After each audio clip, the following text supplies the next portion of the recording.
A porta mais larga que conduz à perdição eterna não é a do ódio escancarado, nem a do crime notório.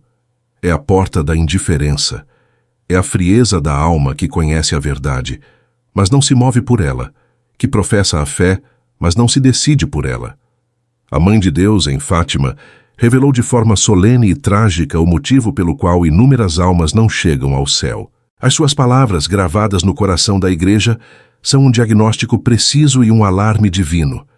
Vão as almas para o inferno porque não há quem se sacrifique e peça por elas, e num sentido mais profundo e pessoal, porque elas mesmas se perdem, afundadas no mar de sua própria tibieza, no egoísmo disfarçado de normalidade e na recusa passiva da graça. Este é o ponto central, espiritualmente decisivo, que não mira primeiramente o pecador violento e rebelde, mas o crente acomodado, o praticante rotineiro, aquele que reduziu a sua relação com Deus a uma transação burocrática, desprovida de amor, de fogo e de entrega. A maioria erra ao reduzir esta mensagem a uma simples imagem piedosa do céu e do inferno, ignorando que ela é, antes de tudo, uma radiografia da doença espiritual que lentamente conduz à morte da alma. A falta de amor correspondido, a recusa sistemática da reparação e a idolatria silenciosa do próprio conforto e das próprias opiniões. Nossa Senhora em Fátima, com a autoridade de mãe e medianeira, não veio trazer uma nova doutrina, mas iluminar com luz crua e salvadora as consequências eternas da doutrina já revelada. A tese central que devemos gravar em nosso espírito é esta: a perdição, para uma multidão de batizados, é o fruto final e lógico de uma vida construída sobre negligências voluntárias, sobre orações sempre adiadas, sobre sacrifícios metodicamente recusados e sobre uma resistência passiva à urgência da conversão cotidiana. As consequências desta vida são reais e eternas. A perda de Deus, não por um acidente do destino, não por uma injustiça divina, mas por uma negligência cultivada, por uma escolha feita em 1000 pequenos nãos ao chamado da graça. Abordaremos as palavras da Santíssima Virgem em Fátima, cuja autenticidade e seriedade são atestadas pela autoridade da Igreja, e as confrontaremos com a grande tradição espiritual, particularmente com os escritos de Santa Teresa de Lisieux, da sua pequena via de confiança e entrega amorosa, com a doutrina sólida e marial de São Luís Maria Grignion de Montfort, que vê na consagração total a Jesus, pelas mãos de Maria, o caminho mais seguro para a santidade, e com os ensinamentos perenes do Catecismo sobre o pecado de omissão, o endurecimento do coração e a gravidade da tibieza. A perdição não é, portanto, um tema para provocar medo mórbido, mas um princípio de realidade espiritual que deve incendiar em nós o desejo santo de correspondência total, de amor reparador e de vigilância incessante. A primeira verdade que Fátima desvela é que o perigo maior não reside na ignorância da fé, mas na frieza de quem a possui. A Senhora do Rosário, segundo os registros da irmã Lúcia, indicou que os pecados que mais levam as almas para o inferno são os pecados da carne. Esta afirmação, ouvida com ouvidos modernos, pode parecer reducionista ou excessivamente focalizada numa área moral. No entanto, a tradição espiritual da Igreja, ao meditar sobre estas palavras, compreende que o pecado da carne, em sua acepção mais plena, é o sintoma de uma doença mais profunda. A idolatria do eu sensível, a rebelião dos apetites inferiores contra a soberania do Espírito e de Deus. É o pecado que, por sua natureza absorvente e autocentrada, fabrica almas encapsuladas em si mesmas, incapazes de sair do círculo estreito de seus prazeres, comodidades e desejos para amar a Deus sobre todas as coisas e ao próximo como a si mesmo. Ele endurece o coração de maneira particularmente eficaz, porque substitui o dom de si pelo uso do outro, e a adoração ao Criador pela escravidão à criatura. Um coração assim endurecido torna-se progressivamente insensível às moções sutis da graça, às inspirações do Espírito Santo, ao gosto pelas coisas eternas. A maioria compreende de forma superficial este ponto, reduzindo-o a uma campanha moralista, Ignora-se o núcleo espiritual. A luxúria mortal é uma manifestação aguda da recusa de Deus, um fechamento da alma ao amor oblativo que é a sua vocação. Em seus escritos, a irmã Lúcia sempre insistiu que a mensagem de Fátima era, antes de tudo, um apelo urgente e constante à conversão, à oração de reparação e à consagração ao Imaculado Coração de Maria como antídoto seguro contra este endurecimento e como caminho para preservar e aumentar a graça santificante. A segunda parte da revelação, porque não há quem se sacrifique e peça por elas, é espiritualmente revolucionária e desmonta por completo o individualismo religioso que infectou a mentalidade de muitos crentes. A salvação não é um negócio privado, uma transação isolada entre Deus e a alma. Estamos, pela fé e pelo batismo, inseridos no corpo místico de Cristo, ligados por vínculos espirituais indestrutíveis. A vida espiritual, portanto, tem uma dimensão social, comunitária e reparadora indispensável. A Mãe de Deus revela uma lei misteriosa da economia da graça. A perdição de muitos é, em parte, permitida devido à falência espiritual dos que foram chamados a ser intercessores, vítimas e cooperadores da redenção. A falta de almas generosas que ofereçam, de coração puro, suas orações, seus sacrifícios, suas dores e até suas alegrias, em união com o sacrifício único de Cristo na cruz, para aplicar os seus méritos infinitos às almas que estão em perigo de se perder, deixa um vácuo, uma falta na distribuição dos tesouros da redenção. É a doutrina da comunhão dos santos posta em prática de forma heróica. São Paulo expressou este mistério quando escreveu que completava na sua carne o que falta às tribulações de Cristo, a favor do seu corpo, que é a Igreja. Nada falta à paixão de Cristo em seu valor redentor absoluto, mas falta, misteriosamente, a nossa cooperação livre e amorosa para que estes méritos sejam aplicados de modo mais abundante às almas. É precisamente esta cooperação que Nossa Senhora pede em Fátima: almas vítimas, almas reparadoras. Na tradição espiritual da Igreja, encontramos esta vocação de forma eminente nos escritos de Santa Margarida Maria Alacoque, com a devoção reparadora ao Sagrado Coração, na vida de São Padre Pio, que se ofereceu como vítima pelos pecadores, e de modo particularmente claro, simples e profundo, em Santa Teresa do Menino Jesus e da Santa Face. Santa Teresa, na sua autobiografia, não propõe grandes penitências corporais ou visões espetaculares. Ela descobre e oferece à Igreja a pequena via da infância espiritual, que é, em sua essência, uma via de confiança total e de amor reparador. Esta santidade não está em fazer coisas extraordinárias, mas em aceitar com amor e oferecer com generosidade as fadigas, as contrariedades, as pequenas humilhações, as dores físicas e morais de cada dia, unindo-as ao coração de Jesus por amor e pela conversão dos pecadores. Não quero ser santa pela metade, declarou ela.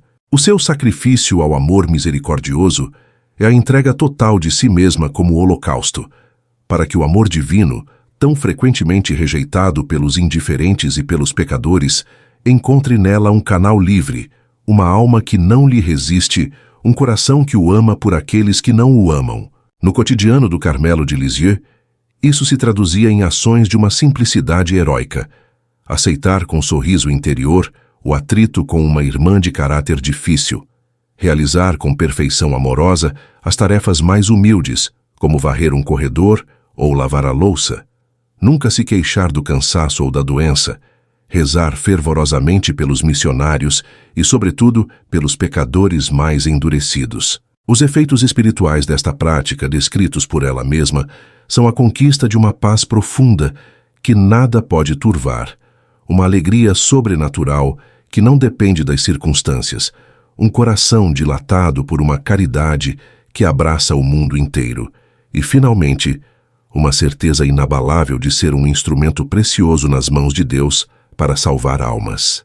Portanto, quando Nossa Senhora lamenta que não há quem se sacrifique e peça por elas, ela está apontando para uma crise profunda na vida interior da Igreja.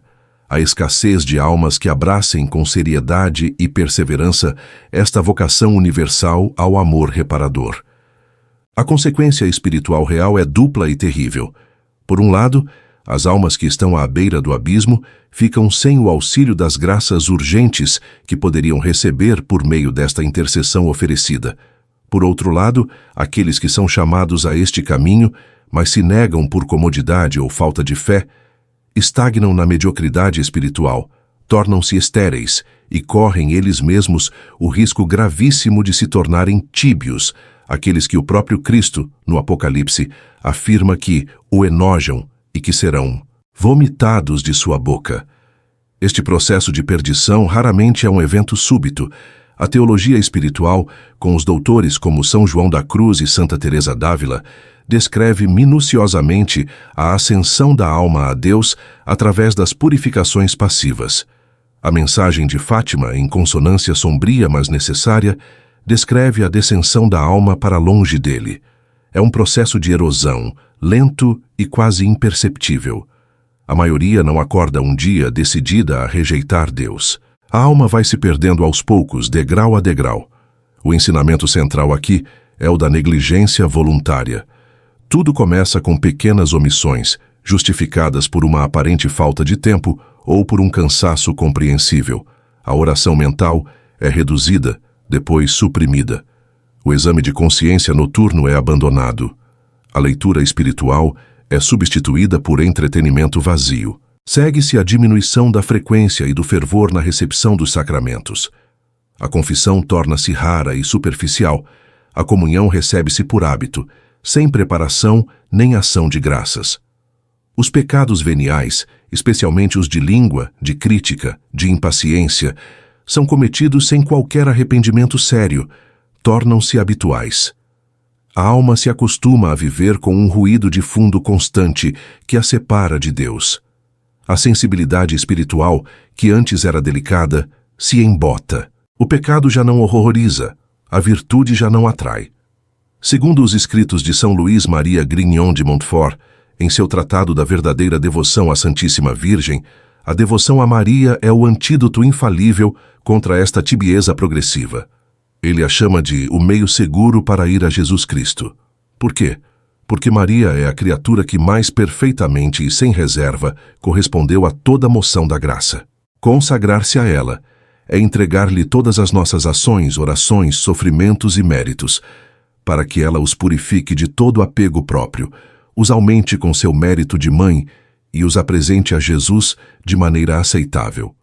É um método espiritual genial para sair do egocentrismo, para que não nos apeguemos nem mesmo aos nossos próprios atos de virtude, mas tudo depositemos nas mãos puríssimas da medianeira de todas as graças. A forma concreta é a consagração total a Jesus por Maria, preparada por um período de oração e renovada diariamente por uma breve fórmula, pelo uso da pequena coroa do rosário e pela imitação consciente das suas virtudes, especialmente a sua fé viva, a sua esperança inquebrantável e a sua caridade ardente. Sem esta âncora segura, a alma fica à deriva no mar das próprias inclinações e das seduções do mundo. A indiferença, então, se instala como um clima espiritual. É a doença do século para as almas que creem. Ela se manifesta em pensamentos como: Deus é bom, compreenderá. Não sou tão mau, há muitos piores que eu. No fundo, o importante é ser uma boa pessoa. Haverá misericórdia para todos no final.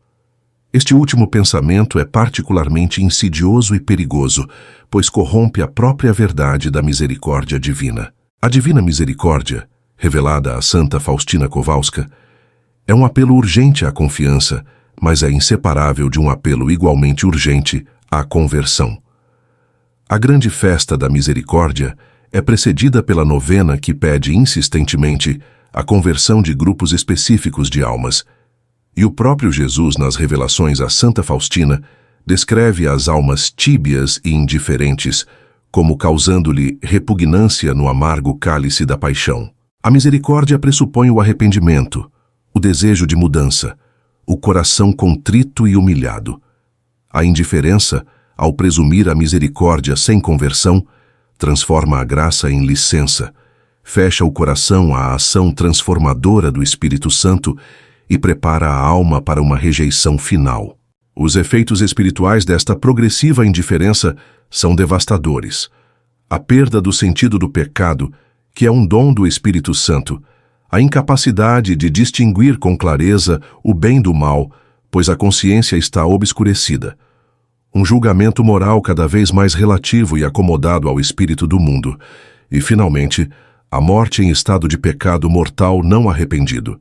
Esta morte pode ser precedida por uma recusa última da graça, que pode ser imperceptível externamente.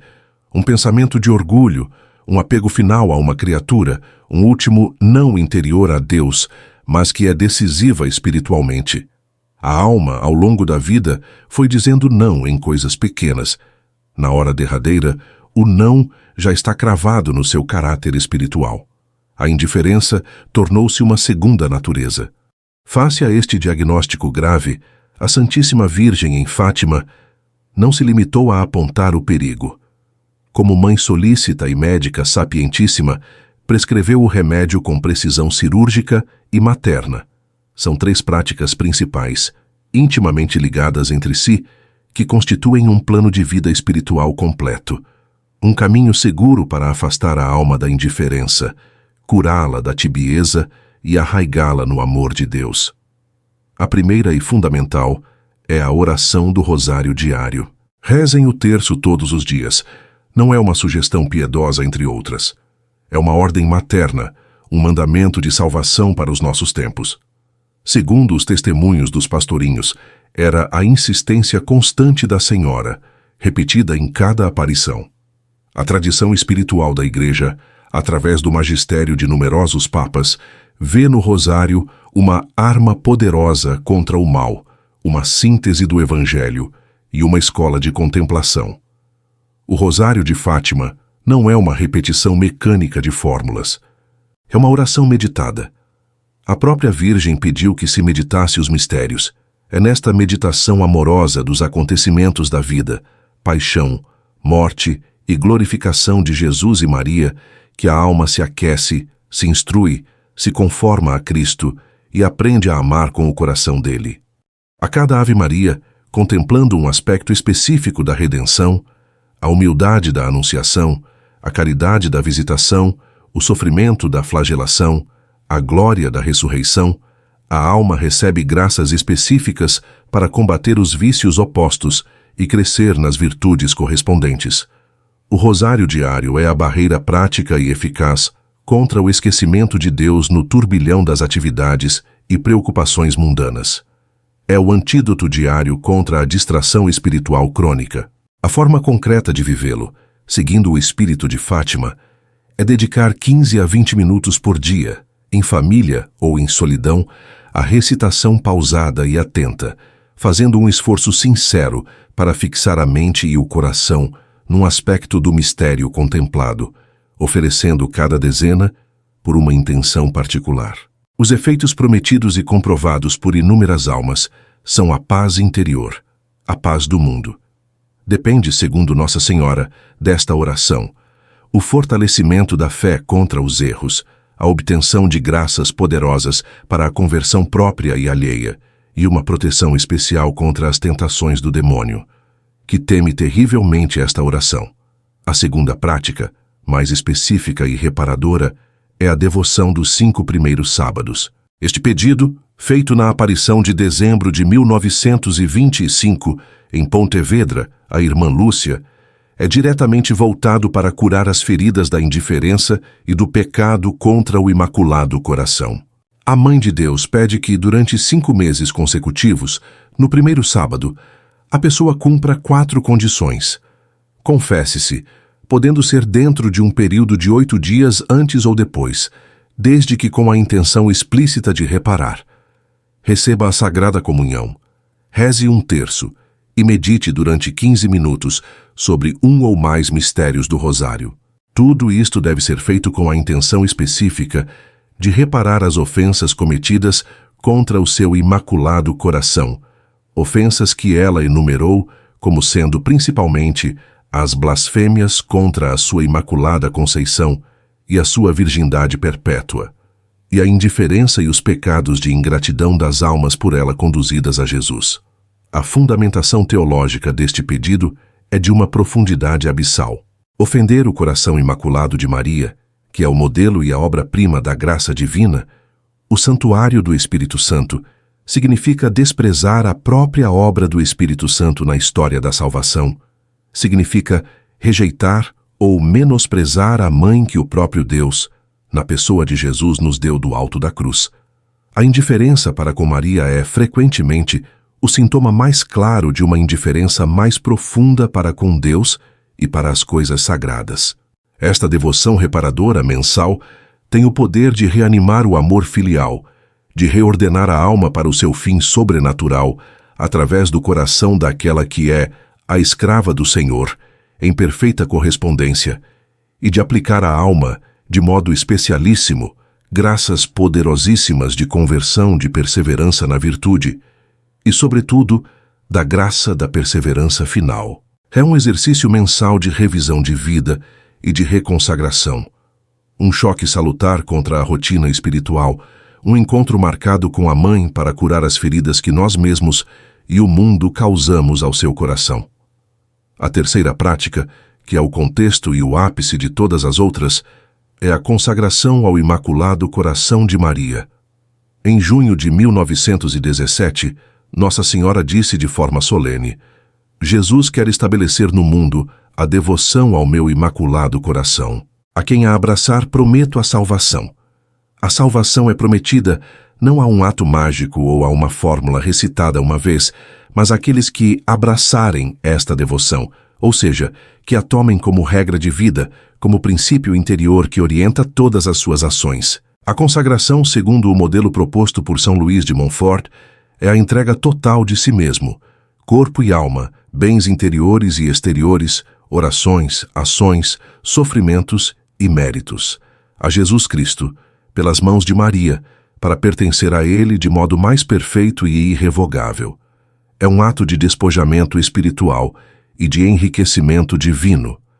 É uma declaração de guerra espiritual consciente contra o amor próprio, o mundanismo, o espírito de independência de Deus e, claro, a indiferença. No cotidiano, vive-se esta consagração renovando-a pela manhã com uma breve oração, buscando em todas as ações, grandes ou pequenas, agradar a Deus como Maria o agradaria, recorrendo a ela em todas as necessidades, tentações e decisões, como a mãe, advogada e tesoureira de todas as graças. O efeito espiritual principal é aquilo que os santos chamam de segurança da salvação, não no sentido protestante de uma certeza presunçosa, mas no sentido católico de uma confiança filial e humilde, fundada nas promessas de Deus e na intercessão omnipotente de sua mãe. É a certeza de que aquele que iniciou a boa obra em nós, por meio da mãe que ele mesmo nos deu como auxílio seguro, há de levá-la a termo até o dia de Cristo Jesus. O coração imaculado é, portanto, o refúgio seguro nos perigos, a escola de santidade onde se aprende a amar, o caminho reto, curto, seguro e perfeito para chegar ao coração de Jesus. Toda esta vida espiritual, orientada por Fátima, conduz inevitavelmente a uma preparação séria e consciente para a morte e o juízo.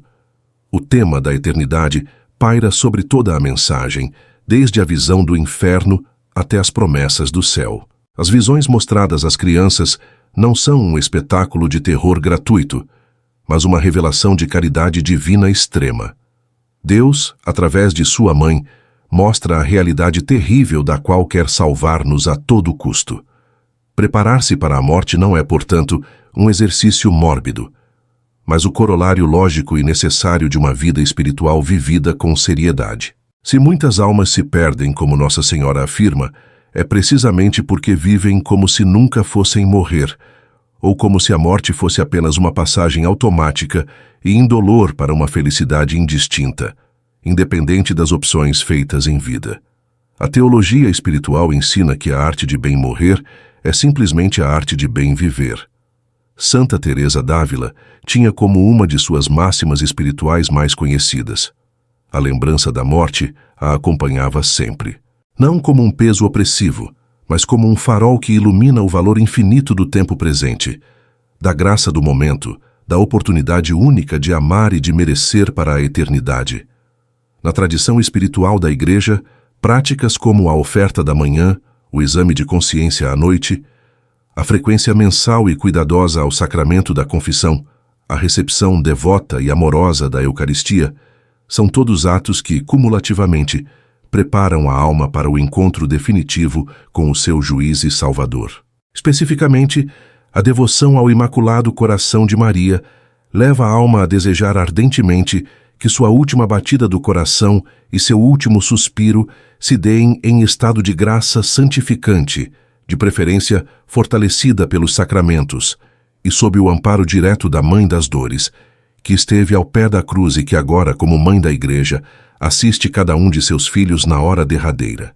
Os escritos dos santos, particularmente os dos grandes mestres da vida interior, mostram que as almas verdadeiramente consagradas a Deus e a Maria enfrentam a morte não com terror angustiante, mas com uma serena expectativa, como a porta inevitável para o encontro face a face com o amado, para o qual toda a sua vida foi uma longa preparação.